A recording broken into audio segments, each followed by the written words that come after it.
Today we will be painting a World Eater Space Marine.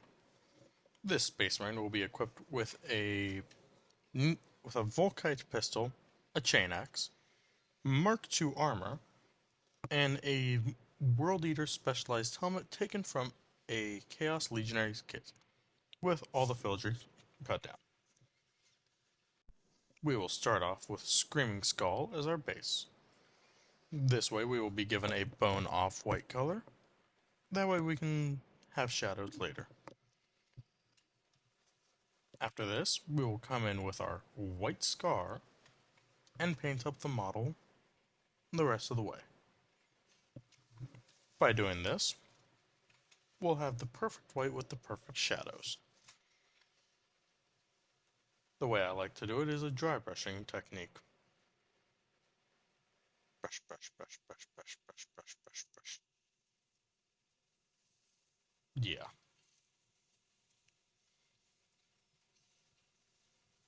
We'll make sure to get the entire suit of armor, from top to bottom, every last bit of it. This will make it easier when later on we have to put on the blue, Aethermatic blue, on the backpack, the two shoulder pads, and that's it.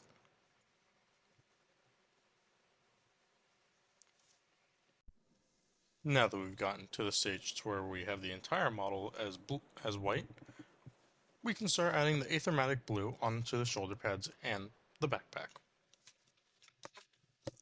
I forget which artwork I'm basing this off of, but I'm basing it off of one of the Horus Heresy art schemes.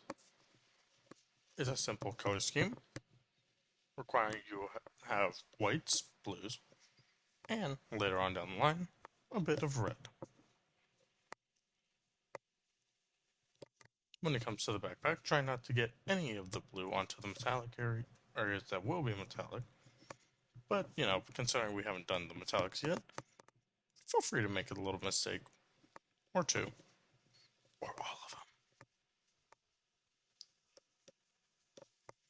By making mistakes, we can acknowledge that we can still improve. Something that, in my opinion, is very important in Warhammer.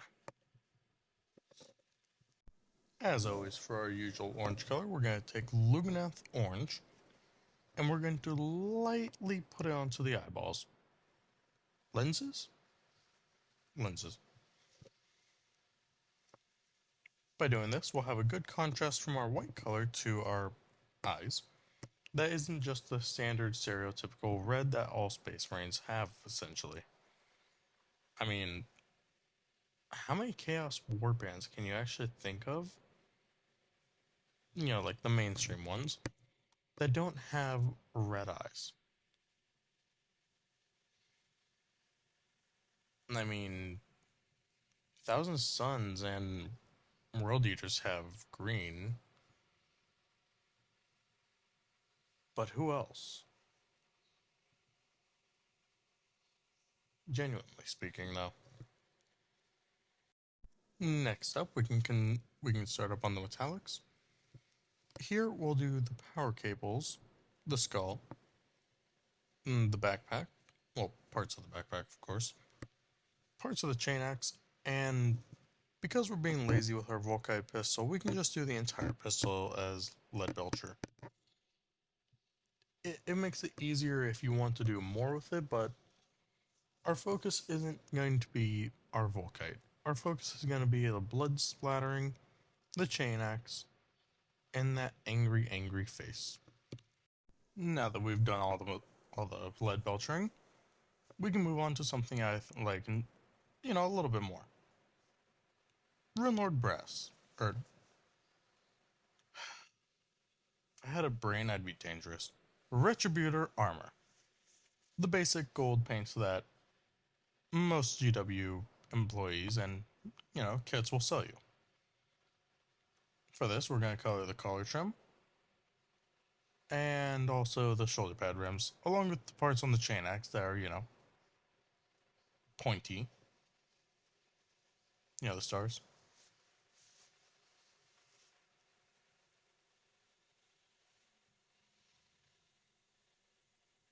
By doing this, We'll have a dark gold. It'll fit the general art style that World Eaters have. Up until 40k when they start using Runelord Brass as well, and wearing full red armor.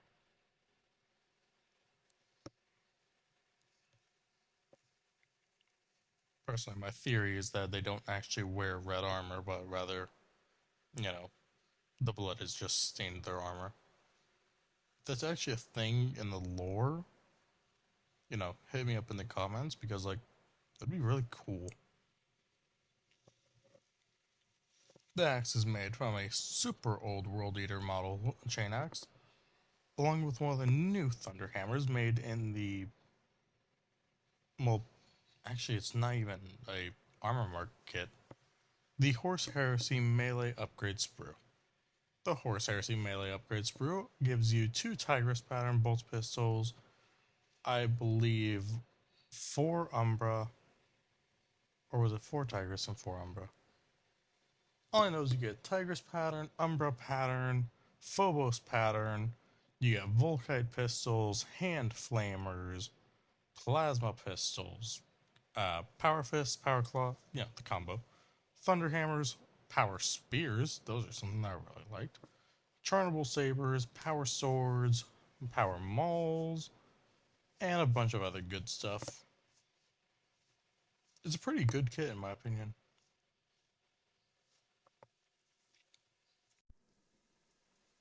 After we're done painting up all the gold, we're going to dip our fingers into a little bit of Argrax Earthshade. Also a very common paint that you'll be sold by GW employees and the painting kits. It's one of the more popular shades. Next up, we take Spirit Stone Technical.